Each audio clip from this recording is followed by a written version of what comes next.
We are here with a legendary wide receiver, Herman Moore. How's it going, man? Hey, you know what? I'm feeling pretty good. I regained my voice. I lost my voice when we were watching the Lions take down the KC Chiefs. And man, I tell you, this has been a great kickoff to the Lions season. More importantly, what I'm liking is the fact that it seems like the chips keep falling their way. They keep getting better and better and better. So I know we're going to talk about some of those things today. And yeah, excited, man, to be here with you as always, Mike. Oh yeah, I'm really excited here, and we're going to talk about the Detroit Lions for Seattle Seahawks. X factors and this team, can it go 2-0? We're going to do prediction and preview in this video. So let's just go ahead and get right into it. When you look at the Detroit Lions offense, they put up 14 points against Kansas City, but if you look at Seattle, they had a lot of points put on them. What do you think is the match here that the Lions should exploit? Do you think that the Lions offense have an opportunity to explode? Give me your thoughts. Well, I do want to see a little bit more output in terms of the points production for the Lions offense.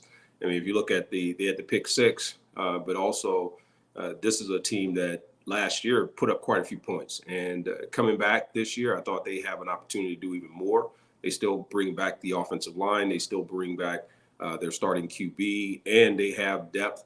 I think not only say it's overwhelming depth at the wide receiver position, but they got some very good players. You got a star in amon-ra St. Brown. You really have an opportunity to spread the ball around. The running game was good. Montgomery, putting up I think 70 plus yards on his carries. So it was a balanced attack, but at the same time, uh, Seattle may give them the opportunity they need to be better and to be able to be a little bit more competitive in the red zone area. So if they can come away and stay in that 20 plus, 25 plus point category, I think this is going to be a dangerous team, but they're going to have to always be at that level because they're going to face some offenses that are going to be able to put up points and they're going to have to match those points. For the Lions offense, do you believe that they're going to get Jameer Gibbs more involved in this one? Do you think they have an opportunity to have more touches and produce for the Lions instead of what they did versus Kansas City? I believe so, and I really like the way Gibbs ran the football. He was a tough runner. I thought he ran really strong. He really delivered a blow to the defenders trying to make a tackle on him. So you want to see that aggressive running attack and that aggressive style. And what I like even more is that they seem to be distinctively different. He and Montgomery are different types of running backs. They look like they're using them differently. But I would like to see him get a few more touches, get a little bit more involved, but not at the expense of disrupting any flow they may have offensively, because you do want this team to be able to run the football. You want this offensive line to not have to rely on pass protection, because that can really wear down your offensive line. So that's what I see coming into this game is a more attack with the run. I thought they got away from it and abandoned it too often sometimes on down and distances that you could run or pass. I would have liked to seen them run the ball a little bit more and establish really that dominance in the running attack. So coming into this one, I will think at home we will see a little bit more commitment to the running game, which would include Gibbs. What do you think about this Lions passing game? Last week, you had amon-ra St. Brown really show up. Same with Josh Reynolds. Show up, and not a lot of people expected it. Who do you think is going to come in this game and have a big game from a wide receiver standpoint? Well, St. Brown is going to always be the guy. He's a possession style receiver, so he's going to get his 7 to 10 looks every game, which is going to give him a really good output in terms of the offense. One thing that if you go back and look at amon-ra St. Brown and what was good about him last year is that he was really pivotal in getting first downs and keeping the chains moving. So anytime the Lions got into that second or third down, manageable down and distance that they need to get the first down, I mean, he came through in a big way. So he's someone that continues to play that role, and he's got to capitalize on that. The thing that is missing is really that chunk yard play and down the field. We saw Josh Reynolds be able to make some of those plays, but we got to see that more on a consistent basis. We got to see the Lions take an opportunity to go downfield a little bit more. Some people may say, hey, if you don't need to, you don't need to. But I think to keep that defense honest, and we hear people talk about that all the time, you have to take some shots downfield. You got to threaten the deep third of the field on both the middle and the outside edges. And if you can do that, that will open you up. But what gets that going is sometimes people say you have to do it off of play action because you got to draw that safety down. But I don't think you have to do that. Sometimes you just got to attack it, but they don't have right now in their possession a receiver that's one of those big dominant body receivers that, you know what, you just take a shot and you go and let that guy make a play. Right now, no one's really emerged as that player. So that's one thing I see that's missing in this offensive unit. If you're looking at really that firepower, that home run ability, I want to see them try and figure out a way to establish that. We are here with legendary wide receiver Herman Moore, Lions Nation United. Make sure you guys hit that like button. Let's get to 200 likes in this video. I know it can happen. Why? Because the Pride Nation is legit here. Well, let's get to something that's very intriguing. If you look at the defensive line of the Seattle Seahawks, they're one of the worst last year in pressures. They go into last week, and they're one of the worst that performed last week. Going against the Detroit Lions offensive line, that's one of the best. Do you think that the Lions have an opportunity here to really win in the trenches? I do. I think this is going to be problematic for Seattle. They don't have the ability to put the pressure. And Jared Goff has shown one thing. There were some inconsistent throws against Kansas City. It happens to all quarterbacks from the first week.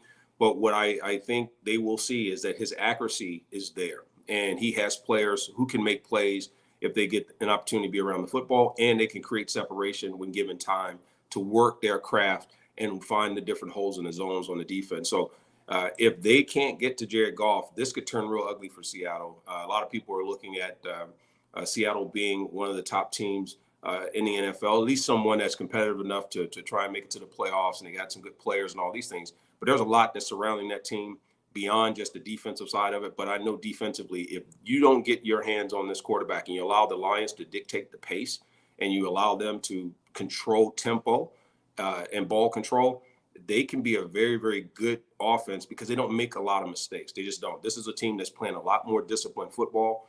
They just don't commit a lot of the penalties that we saw early in young teams. And again, this is a young team. And I think I want to see them play with a little bit more up tempo, because if you already have a defense that's going to be on its heel, you're going to have a defense that's not going to have that pressure ability. I would like to see the Lions try and pressure that a little bit more and try and create the tempo and not slow it down, because I think this offense is capable of playing at a much quicker and a much faster pace. You see that fire gear that Herman Moore is wearing, Lions Nation United gear and the hat, everything right there. You can go to lionsnationunite.com to get that epic freaking gear. It's fire, it's swag, Come on now. and a lot of the veterans out there, you know me, I like camo. Tell them about the epic gear that you guys have. Oh yeah, well, the LNU gear, just go check us out on our shop, man. Just if you go there, what I'm liking is, like you said, Mike. It's like I'm a big support of our military. I love the military gear. That's going to be a big focus for LNU and for a lot of the product that we put out. So come and check us out if you're looking for that. I know we all support that. So it's beyond just the team sometimes, and it's fly. I mean, that's just beautiful gear. Come on, look at that. I mean, I know I got my Tiger hat on, but man, when I throw on our LNU hat plus my mark and my hats and all that, this is the type of thing we're doing. So yeah, check this out. Come and support us. Come get your cool gear. You don't have to blend in with everybody else. You want to stand apart. So that's why we do what we do. Yeah, it's fly. It's fly And is you know could what, be. man? You got to respect the roar. You gotta Respect it. respect the war. Hey, each Hey, team slowly respecting it now, like KC. that's it. That's it. And also, what you also will love, all the stuff we have are trademarked. Like, we own our stuff. Like, when we talk about respect the roar, y'all want to play around with it if you want, but that's something we own. That's trademark. That is like Denzel Washington said in American Gangster. Hey, that would be trademark infringement if you start messing around with this. It's good enough the way it is. So we're excited, man. I'm so excited about what this team is doing. I'm so excited about the young players. I'm excited for the fans that are so into it. Like, we don't have to come into the football season and just go, oh well, we hope we win a few games and we finish at 500. We're coming in with the expectation, and the tone has been set. It's winning a division, it's going to the playoffs, and right now that's what failure will look like if we don't get there. So think about that. In just that short period of time, this is where this team has changed. Yeah, for sure. And we're going to change over to the Lions defense. Defensive line was wreaking havoc versus Kansas City. Literally, their offensive lineman false start probably 40 times.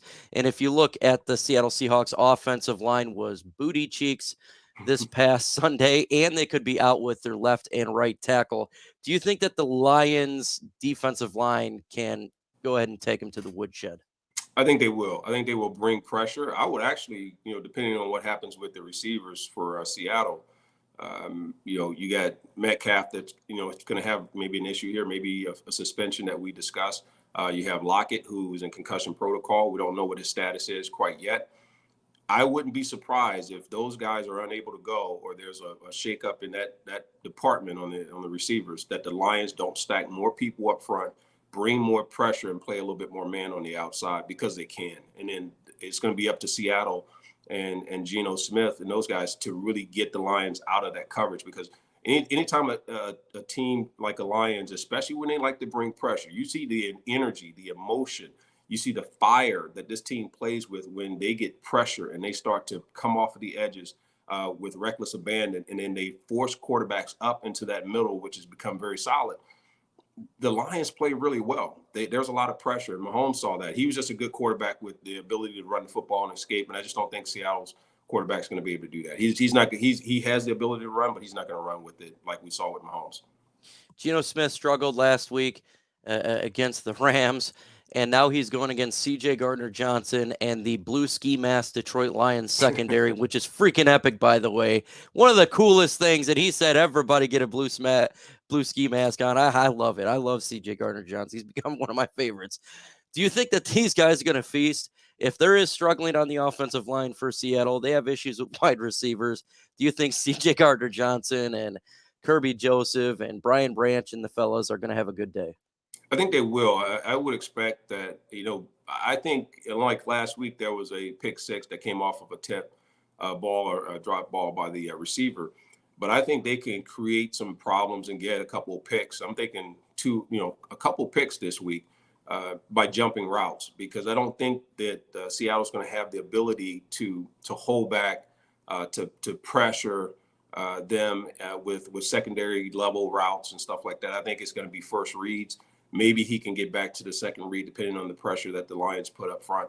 But there's going to be opportunity for errant passes and for these guys to really make some plays if they play and they make some really good reads. So film study is going to be big, but right now it really depends on what happens with their receiving core.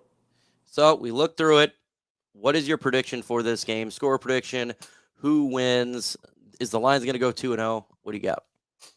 Well, I'll be surprised. I expect the Lions to go 2-0. I think they can take down Seattle. I don't think this is the same team that they faced last year. And I think that I definitely know the Lions are not the same team that they were starting out last season. They're more the team in reality of what we saw at the end of the season that went 8-2. So I look for Detroit to win this. I look for them to win by double-digit touchdowns. And I don't think the Seattle Seahawks offense is going to be able to keep pace with the Lions and the pressure from defense, but also I think the awakening that we'll have from the offensive side of the ball. I think with the crowd, it's going to be absolutely nuts. It's going to be it's going to be the loudest maybe ever. And I got the Lions winning this one 30-17. I think it's in the bag. Herm, appreciate you getting on. Tell the folks why they need to subscribe to the channel. Got to subscribe because we bring you the freshest gear and the hottest content when you're talking about Lions football. But we do it in collaboration with everyone who's a part of the nation. We think all content contributors are part of what we consider LNU and Lions Nation Unite. We just have our own individual channel. So come here, and we are the aggregator of all Lions everything. So come check us out, follow us, subscribe, like, do all those things. Whatever your social strength is, come hang out with us. We love it. So, and again, as always, your boy love you. So let's keep this thing moving. Let's keep supporting this team, and let's keep being one nation. With that said, peace.